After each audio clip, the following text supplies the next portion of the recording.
This is CNN. All right, one other thing to clear up. Yesterday, the Senate chair and vice chair of the Intel Committee said that they understood they'd been in contact with you, and I assume it's you, the lawyers, and Mr. Cohen, about perhaps new testimony involving the infamous Trump Tower meeting. You had said that he had information on that, but the two senators said that Mr. Cohen's testimony, that he stands by it and it doesn't change, which means does he have information about that meeting or not? And is it accurate that his testimony his testimony that he gave 6 months ago to the Senate Intel Committee is still accurate? The testimony was accurate. You noted something that I said. In fact, what I said was I'm not the source and I can't confirm that story. And at some point, all of the story will be able to be told. I can't go into it any further now, but his testimony was accurate.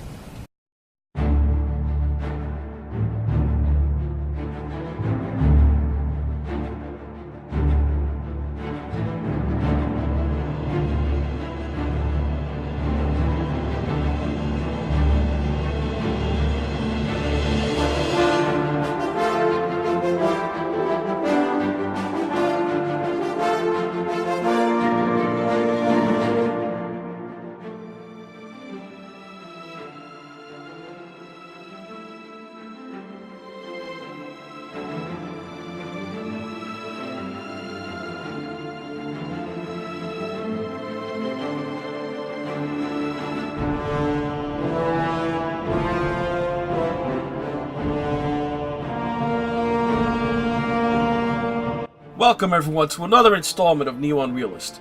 It's been a while since we've talked about a huge instance of CNN fake news on this channel. And here we have a doozy that's unfolded over the course of a month, but it's just in recent days where it's just absolutely fallen apart. Leaving CNN with egg all over their face like some kind of fake news bukkake. July 26, 2018. You had Jim Scudo, Carl Bernstein, yep, that's Carl Bernstein of Watergate fame, Marshall Cohen reporting for CNN on Chris Cuomo's show, of all places, that Michael Cohen claims Donald Trump knew in advance of the infamous 2016 Trump Tower meeting. Now, for some reason, Democrats have long pinned all their insane hopes and dreams of removing Trump from office on this meeting, which wasn't illegal and nothing of substance occurred at it. So, whatever they may or may not believe about that meeting, it's a moot point, though. As President Trump, he wasn't present for the meeting, and to this day, no one could show he even knew about it beforehand. Now, as you can imagine, when CNN reported at the end of July that Cohen was changing his story, remember, he'd already testified under oath that Trump did not know about the meeting beforehand. This caused a frenzy in the media, and a whole series of stories came out seeming to confirm CNN's original reporting. Or did it? In a massive clusterfuck and dumpster fire, it seems that the story was largely, if not entirely, based on the word of the shady, slimy, smarmy, Clinton-connected lawyer, Lanny Davis. Not that you'd know it at the time, because CNN didn't name Lanny Davis as their source, citing instead quote-unquote anonymous sources. Now, when asked about this on the air on CNN last week, Lanny Davis said he was not the source for the CNN story. I mean, this is insane. He lied on the air that he was CNN's source. He did that on CNN. CNN knew he was their anonymous source. They let his lie stand. Now this week, in an interview with the Washington Post, Lanny Davis admits that he lied about not being CNN's source in the July story, and that the claim that Cohen would say that Trump knew about the Trump Tower meeting before it happened wasn't true. So now that Lanny Davis has publicly admitted that he lied, and he's backtracking from the claim that Michael Cohen would testify that Trump knew about the meeting in advance, both the New York Post and the Washington Post have outed him as their anonymous source and published an apology from Lanny Davis for his lying. I mean, think about that.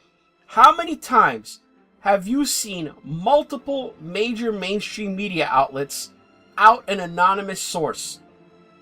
Basically, the only time that ever happens is when they feel that their sources burned them, screwed them over so bad that the reputation of the paper or news network would be damaged not to out the source. Usually, it has to be a deliberate and malicious lie, not just some casual misstatement or mistake for them to go, to go this far. Lanny Davis, he also interviewed with BuzzFeed, and told them that he lied last week on Anderson Cooper's CNN show when he was asked about this, and he denied being the source for CNN.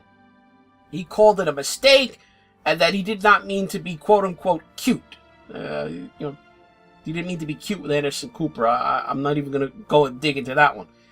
As you heard on that initial clip there with Sleepy Eyes Chuck Todd on MSNBC, when he was confronted that the congressional committees investigating Trump-Russia collusion asked if, in light of that CNN report, if Michael Cohen would need to amend his previous testimony that was given to Congress under oath, Michael Cohen said no, meaning he is standing by his original testimony that Trump did not know.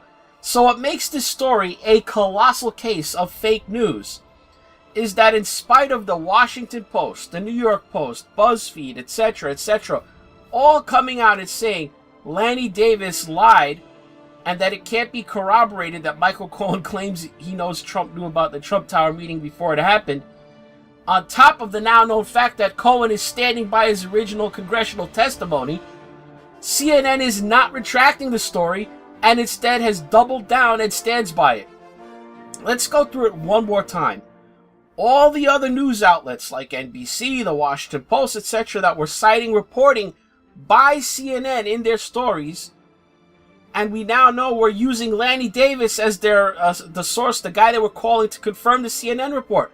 Well, we now know from Lanny Davis that he was CNN's source.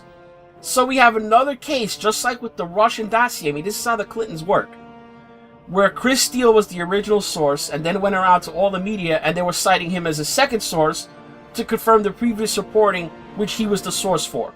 So Lanny Davis, here again, we have double sourcing the story by hiding behind the CNN anonymous source citation.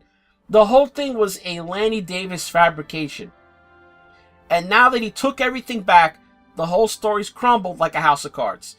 The whole media that was involved in reporting that story, they're now running away from it like it's a stink bomb. But CNN is left there, all alone, holding the bag, standing firm, even after their primary source has come out and admitted it was all a lie. His client, Michael Cohen, has told Congress he doesn't need to amend his testimony and he still stands behind it, pretty much putting an end to the underlying story having any chance of being true, as Cohen would have to recount his sworn testimony and also face a charge of felony perjury. Now, as Lanny Davis is Cohen's lawyer, he knows full well the consequences. It's almost as if Michael Cohen, what is he, still working for Trump after all? You can't make this stuff up.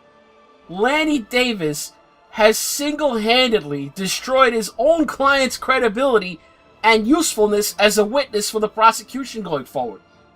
No prosecutor could ever use him on the stand now, no matter what happens. The case against Trump, even if one existed, is pretty much unworkable now, as the witness that the media hung all their hopes and prayers on is effectively useless. There are only two possible explanations for this dumpster fire. Either Lanny Davis is the dumbest lawyer in the Washington-New York-Acela corridor, which I don't believe for a minute. I mean, this guy's been around the block a few times. Or two, this is a deliberate ploy. I mean, if it's deliberate, which it must be if you don't think Lanny Davis is stupid, he deliberately undermined any chance at making a Russia collusion case against Trump using Michael Cohen. By dangling Cohen with a guilty plea on some minor matter, campaign finance, he's more or less painted the special counsel Mueller into a corner. Why would he do this? It only benefits Trump, though I suppose in some backward way it helps his client in that I guess now there's no real reason to squeeze him going forward if he'd be of no use on the witness stand. The only thing that makes any sense in why Lanny Davis would let this lie sit out there a whole month and then expose himself and his client like this only after the prosecutors are finished with his client after his guilty plea on the minor charges in, I mean, that's the only possible explanation. I mean, that's all for this New Road Realist. Like the video, comment, subscribe to the channel, hit that notification bell to keep up with the new content. Now, if you're on BitChute, subscribe to my new channel on there. We just crossed 100 subs on BitChute. Let's pump that up into the thousands. If you want to take a more direct role in supporting the channel, follow the Patreon link below if that's your inclination. Thanks for watching.